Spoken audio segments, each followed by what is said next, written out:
ସାଙ୍ଗମାନେ ଆମର ମଝିରେ ତ ରେସନ ଆସିଥିଲା ଆଉ କ'ଣ ବାକି ଥିଲା ଆଜି ଭାଇ ସବୁ ଆଣିଛି ଦେଖନ୍ତୁ ଏରା ସବୁ ତାର ଗାଧୁଆ ଘର ପାଇଁ ଏରା କ'ଣ ଡେଟଲ ଫେଟଲ ସବୁ ଆଣିଛି ୱାଶ ଫାସ ଏରା କ'ଣ ଏରା କ'ଣ ଜିରା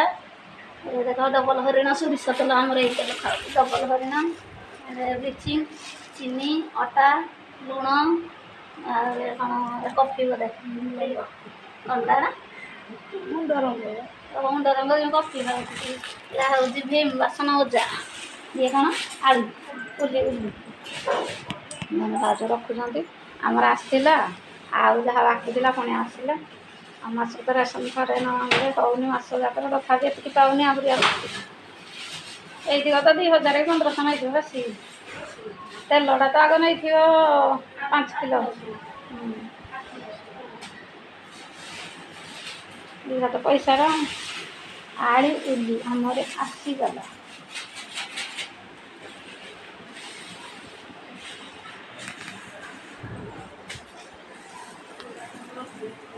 ଡବା ପିମ୍ପୁଡ଼ି ହେଇଯିବ ନହେଲେ ଆଳୁ ପୁଡ଼ିକି ଆଣିଦେବି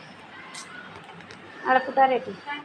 ଦେଖନ୍ତୁ ସାଙ୍ଗମାନେ ଆମର ତ ରୋଷେଇବାସ ସରିଗଲାଣି ମୁଁ ଆପଣମାନଙ୍କୁ ସେୟାର କରିଛି ଭାଉଜ କ'ଣ ରୋଷେଇ କରିଛନ୍ତି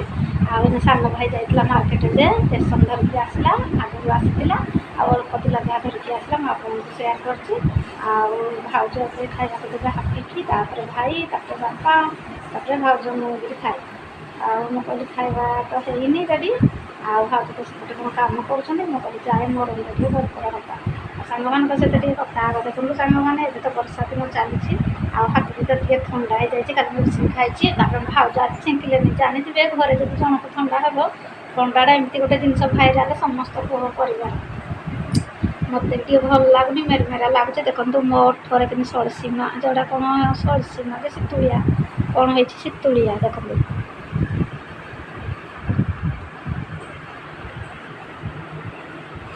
ପୁରା ଲାଲ ହେଇଯାଇଛି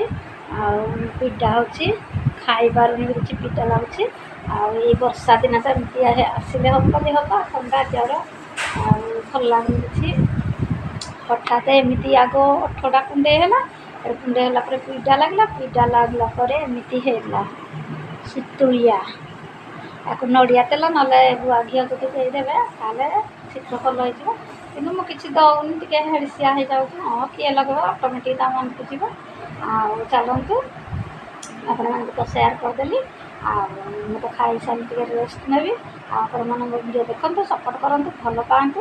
ଆଉ ଯେଉଁମାନେ ମୋତେ ଖରାପ କମେଣ୍ଟ ଦେଉଛନ୍ତି ସେମାନେ ମୋତେ ନିହାତି ଭଲ ପାଉଛନ୍ତି ନହେଲେ ମୋ ଭିଡ଼ିଓ ଡେଲି ଦେଖି ଖରାପ କମେଣ୍ଟ କାହିଁକି ଦେଉଛନ୍ତି ଆକ୍ଚୁଆଲି ଗୋଟେ କଥା ଭାଷାଟା ଟିକେ ଖରାପ ଲେଖୁଛନ୍ତି ଆଉ ନହେଲେ ମୋତେ ବହୁତ ଭଲ ପାଇବା ଦେଉଛନ୍ତି ନହେଲେ ମୋ ଭିଡ଼ିଓ କେମିତି ଦେଖୁଛନ୍ତି ଆଉ ଗୋଟେ ଜିନିଷ କ'ଣ କି ମାନେ ଯାହାକୁ ଯାହା ଆସିଲା ସେ ସେୟାର କଲା ଭିଡ଼ିଓ ଘରର ଭିଡ଼ିଓ ଯାହାକୁ ଯାହା କଥାବାର୍ତ୍ତା ଆସିଲା ବୁଢ଼ୀ କ'ଣ ଟୋକି କ'ଣ ଆଉ ଲୋକମାନେ ଖରାପ କମେଣ୍ଟ ଦେଉଛି ନା ବୁଢ଼ୀ ତୁ ଏ ବୟସରେ ଭିଡ଼ିଓ କରୁଛୁ ମୁଁ କେତେ ବୁଢ଼ୀ ହେଇଗଲି ଯେ ବୟସରେ ଭିଡ଼ିଓ କଲି ତାଙ୍କମାନଙ୍କୁ ଖରାପ ଲାଗିଲା ସେମାନେ ସେମିତି ଭିଡ଼ିଓ କରୁନାହାନ୍ତି ଟୋକି କ'ଣ ବୁଢ଼ୀ କ'ଣ ଭିଡ଼ିଓ କରିବାର ତ ବୟସ ସୀମା କିଛି ନଥାଏ ଆଉ ମାନେ ବହୁତ ଖରାପ କମେଣ୍ଟ ଆସୁଛି ପ୍ରାୟ କମେଣ୍ଟରେ ବୁଢ଼ୀ ବୁଢ଼ୀ ଆସୁଛି ତମେ କୁହ ଯେତେ ବୁଢ଼ୀ କହିଲେ ମୋର କ'ଣ ଗଲା ମୁଁ ଯେତିକି ମୋର ଏଜ୍ ମୁଁ ସେତିକି ରାଜି ହେବି ନା ତମେ କହିବ ଯେ 80-70 ବର୍ଷ ମୁଁ ଗୋଟେ 70-80 ବର୍ଷ ବୁଢ଼ୀ ଭଳିଆ ଦେଖାଯାଉଛି ତମେ କେତେ ଖରାପ କମେଣ୍ଟ ଦେଉଛ ତମମାନେ ହେଇଥିବ 70-80 ବୟସର ବୁଢ଼ୀ ଲୋକ ମୋତେ ତେଣୁ କହୁଛ 70-80 ବୟସର ବୁଢ଼ୀ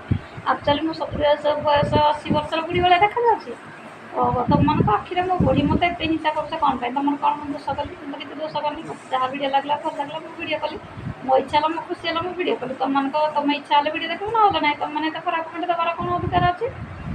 କାହିଁ ତ ଯେଉଁ ସବସ୍କ୍ରାଇବର ଭଉଣୀମାନେ ଭଲ କମେଣ୍ଟ ଦେଉଛି ମୁଁ ତାଙ୍କୁ ଭଲ କମେଣ୍ଟ ଦେଉଛି କାହିଁ ତ ଖରାପ କମେଣ୍ଟ ଦେଉନାହାନ୍ତି ଆଉ ଯେଉଁମାନେ ଖରାପ ଚରିତ୍ରର ଲୋକ ବା ମାନେ ଖଳ ପ୍ରକୃତିର ମାନେ ଗୋଟେ ଜିନିଷ ଠୁଣ୍ଟ ପ୍ରକୃତିର ଲୋକ ଅଛନ୍ତି ସେମାନେ ଖରାପ କମେଣ୍ଟ ଦେବେ